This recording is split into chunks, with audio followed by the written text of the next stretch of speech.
Hello नमस्कार, स्वागत है आप सभी का अपने जी रसायन यूट्यूब चैनल में। सभी लोग जल्द से जल्द इस सेशन से जुड़ जाएंगे ताकि हम अपनी क्लास को स्टार्ट कर सकें। ठीक, जैसे कि आप लोगों को पता होगा, थंबनेल में ही देखकर पता चल गया होगा कि आज हमारा क्या है, लेक्चर नंबर 2 है, क्लास सेकंड है। पहली क्लास में हमने क्या देखा था? पहली क्लास में हमने सिलेबस के बारे में जाना था। ठीक, कि विषय सूची क्या है, हमें 2024-25 के सत्र में रसायन विज्ञान में क्या क्या पढ़ना है, क्या क्या नहीं पढ़ना है, इन सब के बारे में हमने देखा था। ठीक, और जो हमारा लेक्चर सेकेंड होने वाला है, इस लेक्चर में हम अपनी क्लास स्टार्ट कर देंगे। ठीक, जो चैप्टर वाइज हमें पढ़ना है उसको हम शुरू कर देंगे। पहला चैप्टर जो हमारा है, पहला चैप्टर क्या है, बिलियन नाम है। पहले चैप्टर क्या नाम है? बिलियन। बिलियन जिसे हम सोल्यूशन कहते हैं, हम बिलियन को देखेंगे। ठीक, बिलियन में क्या क्या देखेंगे, जैसे बिलियन के प्रकार देखेंगे। पहले नंबर पे बिलियन किसे कहते हैं देखेंगे। ठीक, दूसरे नंबर पे क्या देखेंगे, बिलियन के प्रकार देखेंगे। फिर तीसरे नंबर पे बिलियन के संगठन देखेंगे ना, संगठन देखेंगे।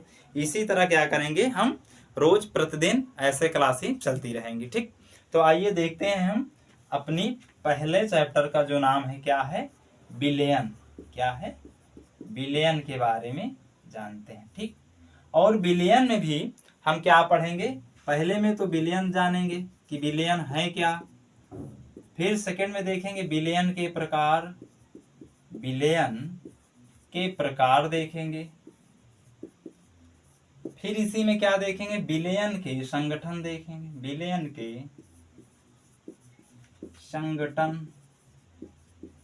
इन सब की चर्चा हम आज इस लेक्चर में करने वाले हैं। ठीक, जैसे बिलियन आप लोगों ने देखा होगा, जैसे दो पदार्थों को आपस में मिला देते हैं ना, क्या करते हैं, दो पदार्थों को आपस में मिला देते हैं तो एक नया पदार्थ बन जाता है जिसे हम बिलियन कहते हैं।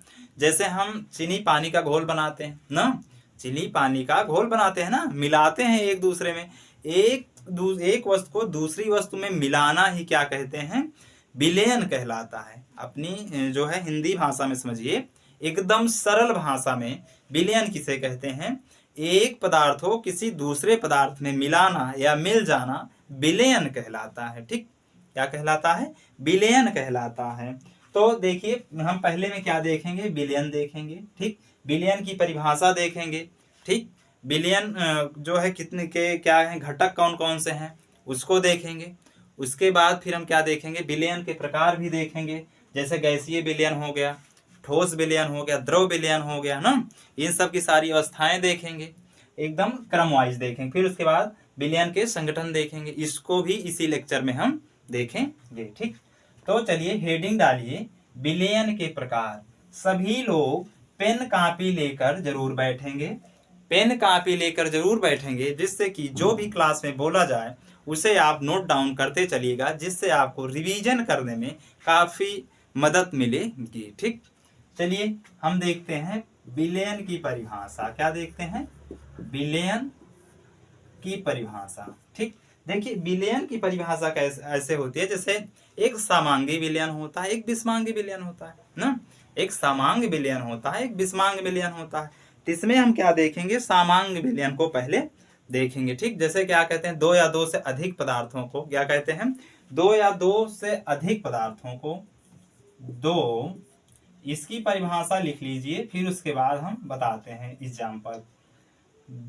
क्या है विलयन, दो या दो से अधिक पदार्थों के सामांग मिश्रण। देखिए क्या कह रहा है, सामांग मिश्रण। यहीं पर समझ लीजिएगा कि जो समांगी या विषमांगी की बात करते हैं, क्या करते हैं, समांगी या विषमांगी की बात करते हैं, यहीं से समझ में आ जाएगा कि यहाँ देखिए क्या दे रहा है, समांग दे रहा है ना, कि दो या दो से अधिक पदार्थों के समांग मिश्रण में एक या क्या है, समांग मिश्रण जिसके घटक क्या है, मिश्रण जिसके घटक पदार्थों क्या है, जिसके घटक पदार्थों की सापेक्षा एक निश्चित क्या है, एक निश्चित सीमा में परिवर्तन किया जा सके या एक निश्चित सीमा में परिवर्तित किया जा सके, उसे क्या कहते हैं, हम विलयन कहते हैं। ठीक, जिसके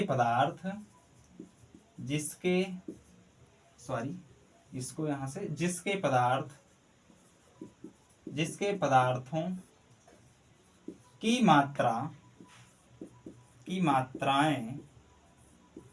को एक निश्चित सीमा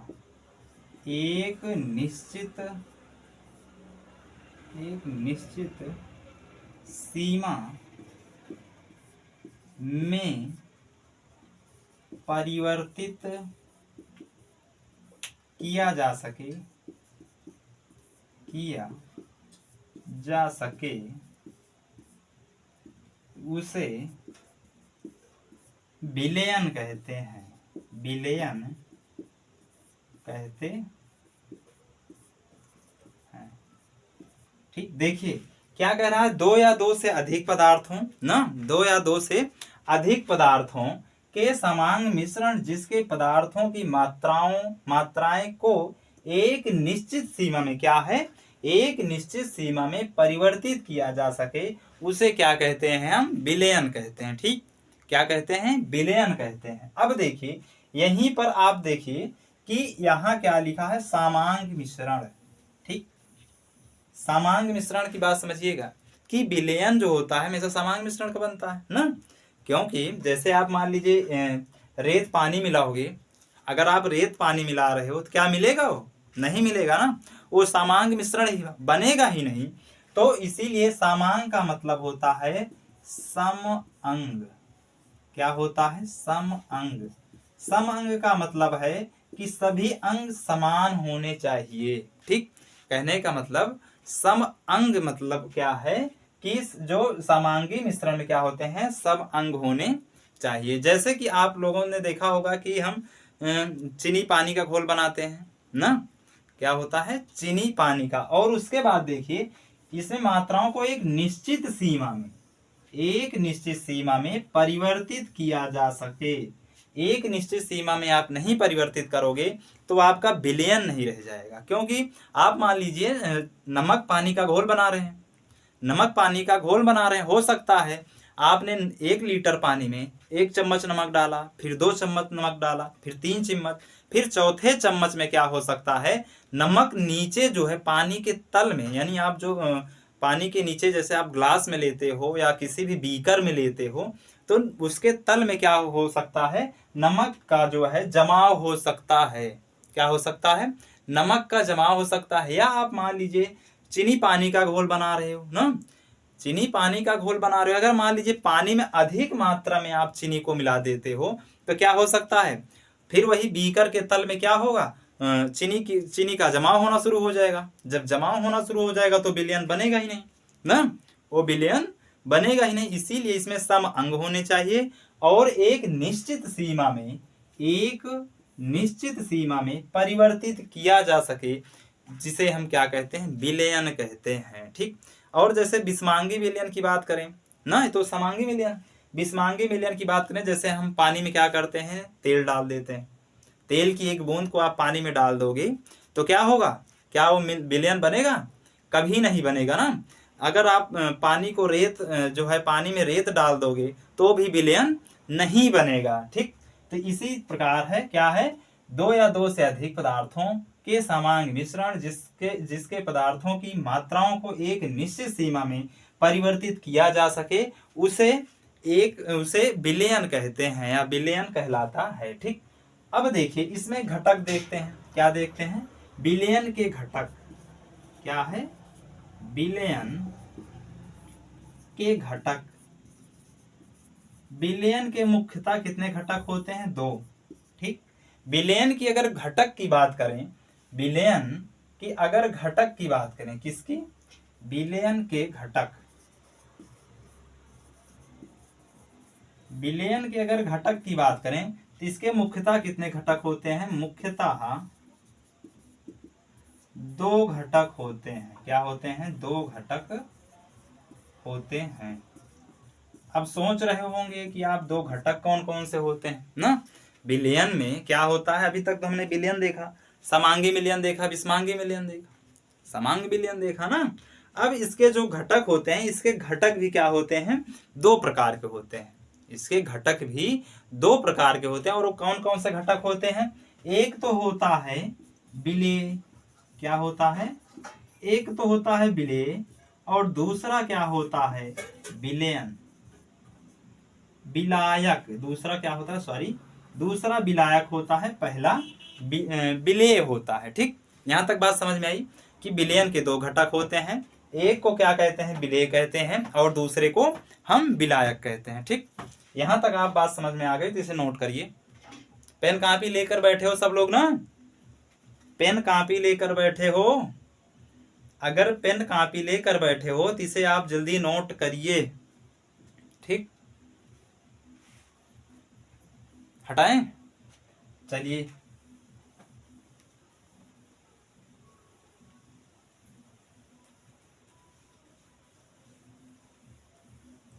हम क्या देख रहे थे, विलयन के घटक देख रहे थे ना, विलयन के घटक अब देखिए विलयक के घटक कौन कौन से हैं, दो होते हैं, एक विलेय होता है और एक विलायक होता है। क्या होता है, एक विलेय होता है और एक विलायक होता है। अब इसको हम उदाहरण के माध्यम से समझेंगे कि विलेय और विलायक क्या होते हैं। जैसे मान लीजिए आप नमक पानी का घोल बना रहे हैं, क्या बना रहे हैं, नमक पानी का। ठीक, क्या है, नमक पानी या चीनी पानी, कुछ भी आप लीजिए, मान लीजिए चीनी पानी ले लेते हैं, चीनी प्लस पानी को जब आप मिलाओगे तो आपको क्या मिलेगा, विलयन मिलेगा, या विलयन मिलेगा, या ना क्या मिलेगा, विलयन मिलेगा, या आपको क्या हो, नमक पानी का विलयन मिलेगा ना। क्या मिलेगा, यहां पर नमक पानी का विलयन लिख लीजिए, नमक पानी का विलयन। ठीक, ऐसे। अब देखिए नमक पानी के विलयन में देखिएगा, ये क्या है, जो चीनी है और जो पानी है, तो मान लीजिए विलयन हो गया, विलयन नमक पानी का। ठीक, अगर बात करें यही पानी का, पानी क्या होगा, विलेय होगा कि विलायक होगा, क्योंकि हमारे पास दो घटक हैं, क्या है, दो घटक हैं, तो इसमें क्या होगा, विलेय या विलायक में क्या होगा, पानी जो होगा हमारा विलायक होगा, क्या होगा, विलायक होगा, विलायक। ठीक, और जो आपके पास चीनी मिल रही है क्या है, विलेय है, क्या है, विलेय, क्योंकि आप देख रहे हुए इस घोल में चीनी पानी में मिल रही है, जो चीनी है पानी में मिल रही है, ना कि पानी चीनी में मिल रहा है ना। जो पानी की मात्रा होती है वो अधिक होती है। ठीक, यहां से समझिए आप, जो पानी का मात्रक होगा विलायक, यानी जो द्रव होगा उसकी मात्रा अधिक, सबसे अधिक मात्रा को हम क्या कहते हैं, सबसे अधिक मात्रा, अधिक मात्रा। ठीक, और सबसे कम मात्रा, सबसे कम, सबसे कम मात्रा।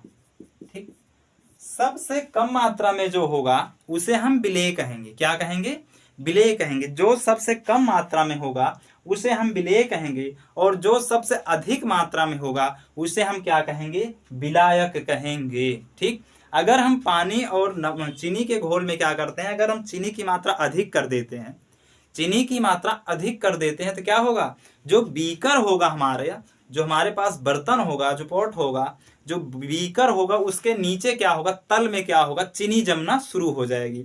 अब जब चीनी जमना शुरू हो जाएगी तो विलयन बनेगा ही नहीं, क्या होगा, विलयन बनेगा ही नहीं। ठीक, जैसे मान लीजिए आप नमक पानी का घोल देख लेते हैं, नमक प्लस पानी का घोल, क्या बनेगा, नमक पानी का विलयन, यहाँ चीनी लिख लीजिएगा, सॉरी यहाँ चीनी होगा। ठीक, चीनी पानी, यहाँ क्या हो जाएगा, नमक पानी का घोल या विलयन, विलयन लिख लीजिए या घोल लिख लीजिए। ठीक, अब देखिए यहाँ नमक अगर जो है, नमक जो है अगर पानी में अधिक मिला दोगे तो विषमांगी मिश्रण हो जाएगा, क्योंकि नमकीन हो जाएगा जब पानी, तो नमक पानी का घोल रह ही नहीं जाएगा। ठीक, इसीलिए इसको क्या कहते हैं, एक निश्चित मात्रा में परिवर्तित करके मिलाया जाता है।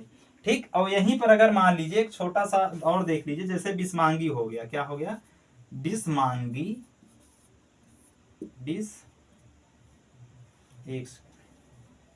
क्या है, विषमांगी मिश्रण। विषमांगी मिश्रण में देख लीजिए आप ऐसे, जैसे आप एल्कोहल और पानी को मिलाते हैं ना, क्या मिलाते हैं, एल्कोहल या पानी की जब समान मात्रा में आप मिलाओगे ना, या आप ऐसे सोच लीजिए जिस भी पदार्थ को, जिस भी तरल पदार्थ को क्या करते हैं हम समान मात्रा में मिलाते हैं, तो उसमें का कोई एक भी विलायक हो सकता है।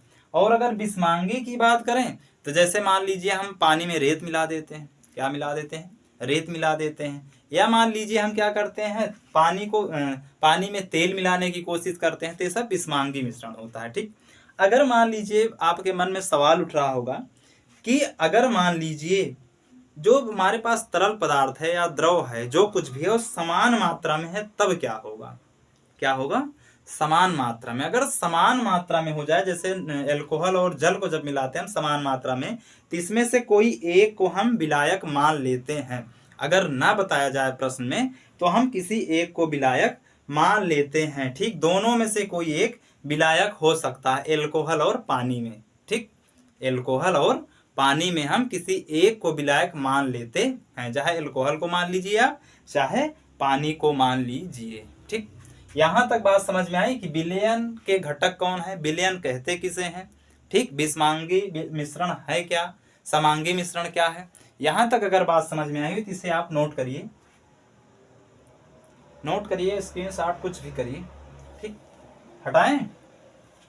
अब हम देखते हैं विलयन के प्रकार, क्या देखते हैं, विलयन के प्रकार के बारे में हम देखेंगे। क्या देखेंगे, विलयन के प्रकार, विलयन के प्रकार। बच्चा सभी लोग शेयर कर रहे हो ना, लाइक के साथ साथ शेयर भी जरूर करते रहना अपने ग्रुप में। ठीक, एक दूसरे के पास भी भेज देना, ताकि जो बच्चा पढ़ना चाहता है, जो बच्चा पढ़ना चाहता है उस तक हमारी बातें पहुंच सके, हमारी क्लासें पहुंच सके, इसीलिए आप शेयर जरूर करिएगा। ठीक, चलिए देखिए इसमें क्या है, विलयन के प्रकार। देखिए विलयन क्या होते हैं, विलयन आपका ठोस ठोस भी हो सकता है ना, ठोस ठोस विलयन हो सकता है, गैस गैस का विलयन हो सकता है, द्रव द्रव का विलयन हो सकता है। तो इसी तरह हम क्या देखेंगे, विलयन के प्रकार। पहले में क्या देखेंगे, गैसीय विलयन, क्या देखेंगे, गैसीय अवस्था में, गैसीय। ठीक, गैसीय में देखेंगे, इसमें जो हमारा विलेय होगा उसको देखेंगे, क्या होगा, विलेय देखेंगे, और विलायक भी देखेंगे। ठीक, और इसमें क्या है, उदाहरण भी देखेंगे, क्या देखेंगे, विलेय विलायक, और इसी के साथ उदाहरण भी देखेंगे, क्योंकि उदाहरण क्या है, बहुत जरूरी है। अगर उदाहरण आप देखोगे तभी समझ में आएगा। ठीक, यहाँ क्या देखेंगे हम, उदाहरण। हम कमेंट देख रहे हैं आप लोगों की, हम कमेंट आप लोगों के देख रहे हैं। ठीक, चलिए देखिए गैसीय विलयन क्या है, गैसीय विलयन। ठीक, गैसीय अवस्था है, गैसीय विलयन की बात करें तो सबसे पहले जो विलायक होगा वो जिस अवस्था में मिलाया जाएगा वही होगा। विलायक की बात करें तो गैसीय होगा तीनों अवस्था में, क्या होगा, तीनों अवस्था में क्या होगा, गैसीय होगा, यानी यहाँ पर गैस ही होगा। इसमें भी क्या होगा, गैस। ऐसे तीनों लिख लीजिएगा, एकदम आसान है। अगर थोड़ा सा आप दिमाग पे जोर दोगे तो आपको समझ में आएगा, नहीं तो आप ऐसे कमेंट करते ही रहिएगा और पढ़ के चले जाइएगा, समझ में नहीं आएगा। कमेंट के साथ साथ आप ध्यान भी दीजिए। ठीक, जो लोग लिख रहे हैं कि सर थोड़ा स्पीड कम करिए, स्पीड कम वालों और कितना आराम से पढ़ाएं, और इससे भी आराम से पढ़ाएं। चलिए ठीक है भाई, इससे भी आराम से पढ़ाते हैं। ठीक, देखिए जैसे विलयन, विलेय हुआ, विलायक में तो आप गैस को ही मिलाएंगे क्योंकि हम गैसीय विलयन पढ़ रहे हैं। ठीक, विलेय में क्या करेंगे, हम पहले में गैस डालेंगे। ठीक, गैस डालेंगे, दूसरे में क्या डालेंगे, द्रव डालेंगे, द्रव। ठीक, तीसरे में क्या डालेंगे, ठोस पदार्थ, क्या डालेंगे, ठोस पदार्थ। अब देखिए ठोस गैस मिलकर क्या बनाएगा उसको भी देखेंगे, द्रव गैस मिलकर क्या बनाएंगे उसको भी देखेंगे, गैस गैस मिलकर क्या बनाएंगे हम उसको भी देखेंगे। देखिए गैस गैस का तो आप सिंपल से समझ लीजिए, हमारे वातावरण में, हमारे आसपास जितने गैसें हैं, जितने वायुमंडल में जितनी गैसें हैं वो क्या है, एक दूसरे में विलेय हैं ना, एक गैस दूसरे में क्या है, विलय है। ये तो इसका उदाहरण तो खोजना ही नहीं है। आप किसी भी गैस को उठाकर यहां लिख लीजिए, जैसे क्या है, नाइट्रोजन गैस, नाइट्रोजन नाइट्रोजन या ऑक्सीजन प्लस नाइट्रोजन का विलय, ऑक्सीजन ऑक्सीजन कामा नाइट्रोजन, नाइट्रोजन दिख रहा है, नहीं दिख रहा, ना दिखे तो बताना, ठीक, हम थोड़ा शॉर्टकट नीचे ही लिखेंगे। क्या है, ऑक्सीजन ऑक्सीजन तथा नाइट्रोजन का मिश्रण, ठीक। ऑक्सीजन तथा नाइट्रोजन का मिश्रण हम किसमें देखते हैं, गैस गैस अवस्था में, या आपके जितना आसपास, जितना चारों तरफ वातावरण में गैसें फैली हैं वो क्या है, गैसीय विलायक या गैसीय विलयन के क्या है, वो एक उदाहरण ही है, ठीक। दूसरे में क्या देखते हैं, जैसे हम क्या मिला रहे हैं, द्रव को ठोस, द्रव को गैस में मिला रहे हैं। देखिए गैस गैस तो समझना आसान है, गैस गैस तो समझना आसान है, लेकिन जब ठोस को हम यानी द्रव को जब हम गैस में मिलाएंगे, उसका उदाहरण देखते हैं। जैसे क्या है, क्लोरोफार्म, क्या है, क्लोरोफार्म, क्लोरोफार्म, ठीक, क्लोरोफार्म तथा नाइट्रोजन गैस, नाइट्रोजन गैस का मिश्रण, दिख रहा है, नहीं दिख रहा, दिख रहा है, नहीं दिख रहा ना, नाइट्रोजन गैस का मिश्रण, ठीक। देखिए क्लोरोफार्म तथा नाइट्रोजन गैस का जो मिश्रण है, देखिए क्लोरोफार्म का एक सिंपल सा उदाहरण, जैसे आप परफ्यूम ने देखा ना, सभी लोगों ने परफ्यूम मारा होगा, जो परफ्यूम का छिड़काव करते हैं, परफ्यूम के अंदर देखो कुछ तरल सा पदार्थ होता है ना, क्या होता है, वो तरल सा पदार्थ होता है, जिसे हम क्या कहते हैं, क्लोरोफार्म, क्या कहते हैं, क्लोरोफार्म ही भरा होता है। और जो नाइट्रोजन गैस होती है, जिससे प्रेस करते हैं हम, तो बाहर की तरफ उसमें जो गैस होती है, उस गैस के साथ क्या होता है, परफ्यूम को बाहर निकालने का काम करता है। तो द्रव और गैस की अवस्था में अगर हम देखेंगे गैसीय विलयन, तो क्लोरोफार्म तथा नाइट्रोजन का मिश्रण है, ठीक। उसके बाद देखिए ठोस और गैस का मिश्रण, क्या है, ठोस और गैस के मिश्रण की बात करते हैं, तो इसमें कपूर तथा, क्या है, कपूर तथा नाइट्रोजन, नाइट्रोजन का मिश्रण। देखिए कपूर तथा नाइट्रोजन गैस का मिश्रण किसमें होता है, या मिश्रण होता है या विलयन होता है, एक ही बात है, ठीक, मिश्रण विलयन एक ही बात है। तो जो कपूर तथा नाइट्रोजन का मिश्रण होता है, वो क्या होता है, ठोस तथा गैस की अवस्था में होता है। अब आप समझ जाओगे ना, अगर आपसे कोई भी पूछे, रिश्तेदार पूछे, आसपास के लोग पूछे, विद्यालय स्कूल के लोग पूछे, तो आप सबसे बता दोगे ना। जैसे मान लीजिए कोई पूछता है कि आप बताइए द्रव तथा गैस जब हम मिलाएंगे, इसका एक उदाहरण बताइए, कि एक तरफ हम द्रव मिला रहे हैं, एक तरफ गैस मिलाएं और विलयन बन के तैयार हो जाए, तो आप क्या बताइएगा, क्लोरोफार्म को नाइट्रोजन गैस में मिला दीजिए, क्लोरोफार्म तथा नाइट्रोजन गैस को मिला दीजिए, आपका द्रव और गैस की अवस्था में मिश्रण बन जाएगा। ठोस और गैस की बात करें तो आप बोल दीजिए कपूर तथा नाइट्रोजन का मिश्रण या विलयन बना लीजिए, ठोस और गैस मिल जाएंगी, गैस नाइट्रोजन गैस हो जाएगी, और ठोस अवस्था में जो होगा आपका कपूर हो जाएगा, ठीक। यहां तक बात समझ में आई कि गैसीय विलयन जो होते हैं वो कौन कौन से होते हैं, गैसीय गैस द्रव ठोस की जो उदाहरण है, वहां तक समझ में आ गई बात ना। अगर बात समझ में आ गई हो तो आप लोग नोट करिए, जल्दी नोट करिए, हम आपके कमेंट देख रहे हैं।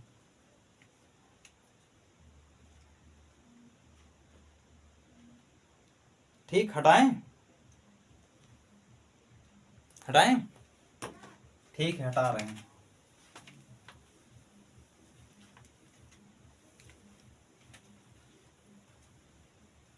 देखिए दूसरे में हम क्या देखेंगे, पहले में तो हमने गैसीय अवस्था देखा, दूसरे में क्या देखेंगे हम, दूसरे में देखेंगे द्रव विलयन, क्या देखेंगे,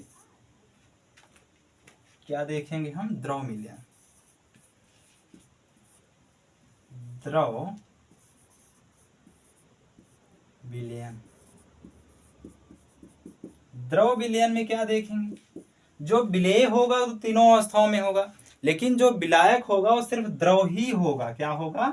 द्रव ही होगा। तो ऐसे हम लिख लेंगे द्रव, द्रव और द्रव, ऐसे। ठीक, इसको लिख लेते हैं। इधर क्या लिखेंगे? गैस लिखेंगे, गैस।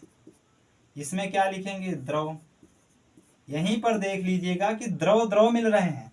जो क्या है, दो जो है तरल पदार्थ आपस में मिलकर क्या बना रहे हैं इसको भी आप देखेंगे। गैस तथा द्रव मिलकर क्या बना रहे हैं इसको भी आप देखेंगे। और यहाँ पर ठोस और द्रव भी क्या मिलकर क्या बना रहे हैं इसको भी आप देखोगे।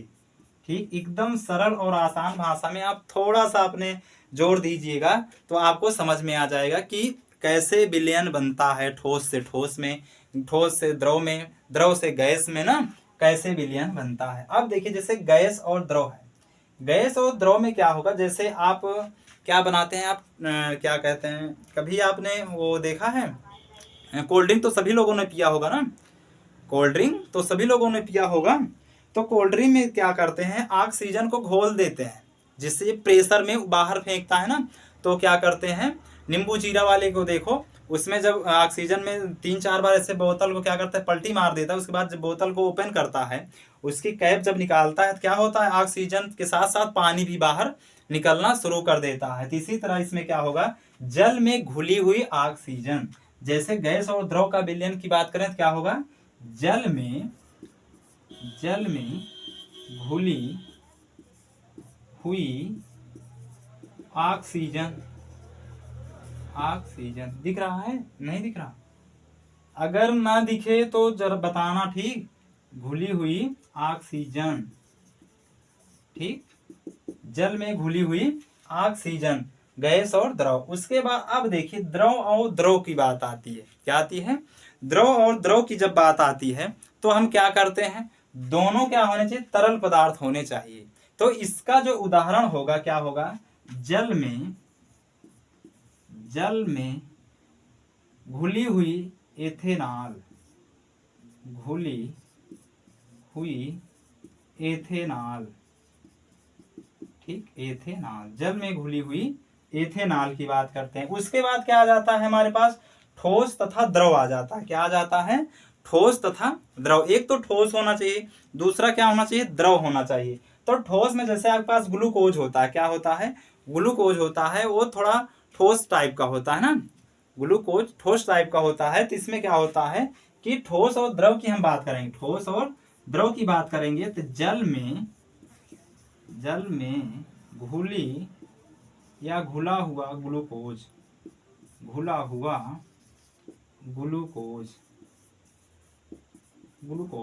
ठीक, इसकी हम बात करते हैं।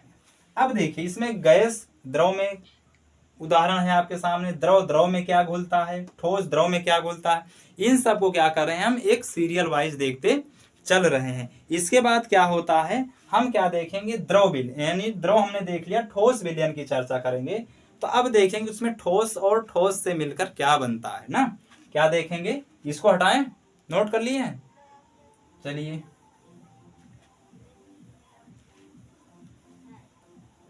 देखिए, इसमें क्या देखते हैं हम, ठोस विलयन।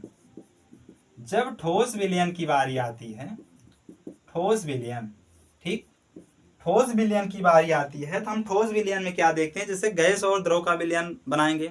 और सबसे महत्वपूर्ण इसमें बात यह है कि ठोस से ठोस मिलकर क्या बनाते हैं। ये पूछने वाला सवाल है ना कि ठोस से ठोस मिलकर क्या बनते हैं। तो आपको सिंपल सा पता होना चाहिए कि जब एक दोनों वस्तु क्या होनी चाहिए, दोनों पदार्थ जो होंगे वो ठोस होंगे, ठीक, दोनों पदार्थ ठोस ही होंगे। अब आप सोच सकते हैं, आप इमेजिन करिए कि ऐसा कौन सा पदार्थ है जो दोनों ठोस हो सकता है। इसको आप कमेंट में लिखिए, कमेंट करिए कि ठोस से ठोस मिलाने पर क्या बनता है। अच्छा, एक लोग कमेंट कर रहे हैं कि तांबे एवं सोने का विलयन जो होता है वो ठोस और ठोस का होता है, तांबे का सोने में विलयन, ठीक ठीक। चलिए देखिए, इसमें क्या है, पहले क्या देखेंगे हम, गैस देखेंगे, ठीक, कमेंट कर रहे हैं, हम देख रहे हैं गैस। दूसरे में क्या होगा, द्रव, तीसरे में ठोस। और जो विलायक होगा, विलायक तीनों में वही होगा जो जिसका आप विलयन बनाना चाहते हैं, जिसका आप विलयन बनाना चाहते हैं, विलयन में वही होगा। ठीक, तो गैस इस यहाँ पे क्या लिखेंगे, ठोस लिखेंगे। इसमें भी क्या लिखेंगे, ठोस लिखेंगे। इसमें भी क्या लिखेंगे, हम ठोस लिखेंगे। अगर इसके उदाहरण की बात करते हैं, अगर हम इसके उदाहरण की बात करते हैं, तो जैसे हमारे पास हाइड्रोजन गैस से क्या करते हैं हम, पैलेडियम नामक जो पदार्थ होता है उस पर क्या करते हैं, उसके उच्च ताप पर हम गर्म करके उस पर हाइड्रोजन गैस को क्या करते हैं, अवशोषित कराते हैं। जो हाइड्रोजन गैस होती है उसको हम क्या करते हैं, जो है हाई टेम्परेचर पे उसे गर्म करके, हाई ताप पर उसे गर्म करके क्या करते हैं, पैलेडियम नामक धातु पर क्या करते हैं, उसका अवशोषित कराते हैं, अवशोषण कराते हैं। ठीक, तो इसमें क्या हो जाएगा, हाइड्रोजन हाइड्रोजन हाइड्रोजन गैस का पैलेडियम पर अवशोषित या अवशोषित या विलयन, पैलेडियम का विलयन, गैस का पैलेडियम का विलयन। ठीक, क्या हो जाएगा, हाइड्रोजन गैस का पैलेडियम में विलयन, या हाइड्रोजन को पैलेडियम में विलयन, आप ऐसे लिख सकते हैं, हाइड्रोजन को पैलेडियम में विलयन या हाइड्रोजन गैस का पैलेडियम में विलयन। ठीक, उसके बाद देखेंगे हम द्रव का ठोस में।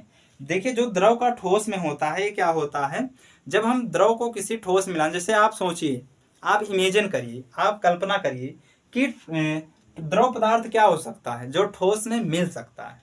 ठीक, आप बताइए, हम बता रहे हैं, आप कमेंट में कुछ करिए कि द्रव ठोस को मिलाएंगे तो कौन सा विलयन बनेगा, कि एक पदार्थ जो है वो द्रव होना चाहिए, दूसरा क्या होना चाहिए, ठोस होना चाहिए। ठीक, देखिए हम बता रहे हैं, जैसे द्रव पदार्थ में आप पारा देखें, पारा जिसका परमाणु क्रमांक 80 होता है, जिसे हम क्या कहते हैं, मरकरी कहते हैं ना, शायद 80, हाँ 80 ही होता है। हम क्या कहते हैं, पारे को मरकरी कहते हैं। मरकरी को क्या करते हैं, यानी पारे का सोडियम में विलयन, सोडियम में विलयन। ठीक, सोडियम में विलयन, पारे का सोडियम में विलयन क्या कहलाता है, द्रव एवं ठोस का विलयन कहलाता है। अब उसके बाद आती है बात जो सबसे मेन महत्वपूर्ण बात है, वो ठोस का ठोस से विलयन है। जैसे आप लोगों ने कभी जस्ता देखा है, टिन और जिंक से बनता है तांबा, जिसे जस्ता कहते हैं। ठीक, ये क्या है, एक ठोस दूसरे ठोस को क्या कर रहा है, मिला रहा है, आपस में एक विलय हो रहा है, एक विलायक हो रहा है। इसी तरह इसमें क्या देखेंगे, तांबे का सोने में विलयन, तांबे का सोने में विलयन। ठीक, तांबे का सोने में विलयन, ठीक, क्या कहलाता है, ठोस को हम मिला रहे हैं। यहां तक मैं आशा और उम्मीद करता हूं कि आप लोगों को समझ में आ गया होगा कि गैसीय विलयन क्या है, गैसीय विलयन के उदाहरण क्या है, ठोस द्रव विलयन क्या है, द्रव विलयन के उदाहरण क्या है।